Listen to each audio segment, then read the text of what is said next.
Pornography যারা দেখেছে দুনিয়ার বুকে, মেয়েদের উলঙ্গ দৃশ্য মোবাইলের ভেতরে আছে না নাই? যুবক ছেলেরা সাবধান, জাহান্নামের খুন্তি দিয়ে চোখের ভেতরে ঢুকানো হবে।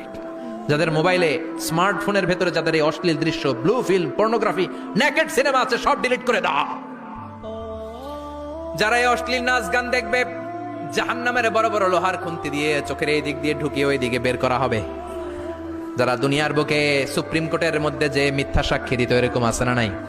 জাহান্নামের কেচি দিয়ে জিহ্বাটারে আর ঠোঁট গুলারে কাটা হবে, আবার ঠোঁট অটোমেটিক লেগে যাবে, আবার কাটা হবে। দুনিয়ার বুকে অন্যের জমি মেরে যারা খেয়েছে, জাহান্নামের পুরো 7 জমিনের ওজন তার ঘাড়ের উপরে চাপিয়ে দিবে কে? চায়ের দোকানে বসে গল্প করেছে, গীবত করেছে, ব্যাকবাইটিং, চুগলখুরি, নামিমা, আছে না নাই? ওর বাড়ির কি সমস্যা? ওই মাইয়া পলায় গেছে, ওই পোলায় গাঞ্জা খাইছে, তো আমনের কি হইছে? আমনের বাড়ির কি অবস্থা? ওইটা কোন? এরকম ডাকাইত আছে না নাই? এর কথা ওর কানে লাগায়, ওর কথা এর কানে লাগিয়ে সমাজের সম্প্রীতি আর শান্তি নষ্ট করে, এরকম ডাকাইত আছে না নাই? এদের নখগুলো রব্বুল আলামিন মিন নুহাস, তামার, ধারালো তামার নখ বানিয়ে দিবে। নিজের নখ দিয়ে নিজের গালের গোশতগুলো খামছে খাবে।